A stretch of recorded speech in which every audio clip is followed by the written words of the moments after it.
আবার সোনার দোকানে ডাকাতি, ক্রেতা সেজে বজবজে সোনার দোকানে ডাকাতি। কথা বলবো প্রতিনিধি সমীর মণ্ডলের সঙ্গে। সমীর, কি হয়েছে, ঘটনাটা কখন হয়েছে?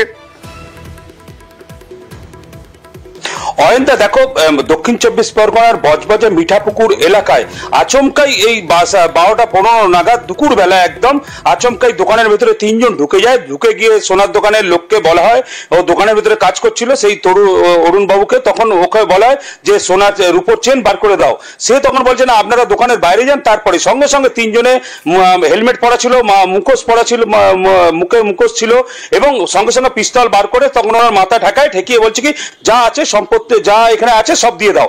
এবং সোনা এবং রূপোর চেন সব মিলিয়ে, এবং ওখানে ক্যাশ ছিল 50 থেকে 60,000 টাকা, সব মিলিয়ে 7 লক্ষ টাকার জিনিসপত্র নিয়ে ওখান থেকে চম্পট দেয়। চম্পট দেওয়ার পরে বেশ কিছুক্ষণ পরে পুলিশ আসে।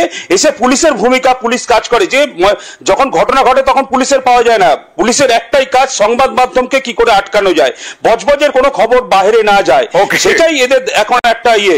এবং অন্তত পক্ষে অপরাধীদের ধরতে পারে কিনা পুলিশ। দোকান মালিক কি বলছেন দেখুন। আমি দোকানে কাজ করছিলাম, হঠাৎ 3 জন এলো, এসে 3 জন ঢুকে গেল ভেতরে। ঢুকে গিয়ে বলছে এটা রূপোর চেন, তুমি বাইরে যাও। বাইরে যাও বলতে সঙ্গে সঙ্গে আমার গালাগালি করে একটা বন্দুক বার করে বলছে সব মাল দে। সব মালপত্র ওরা হাটকে উঠকে নিয়ে চলে গেল। নিয়ে বলছে চেল্লামেল্লি করলে গুলি করে দাও। কজন ছিল? 3 জন ছিল। 3 জনের হাতে কি বন্দুক ছিল? না, একজনের হাতে বন্দুক ছিল। কটা নাগাদ আসে? 12টা 15। আশেপাশে লোকজন ছিল না? আশেপাশে আজ জমাবার বলে সব চলে গেছে। সোনা কিছু গেছে, রূপো মিলে সব মিলে 5-6 লাখ।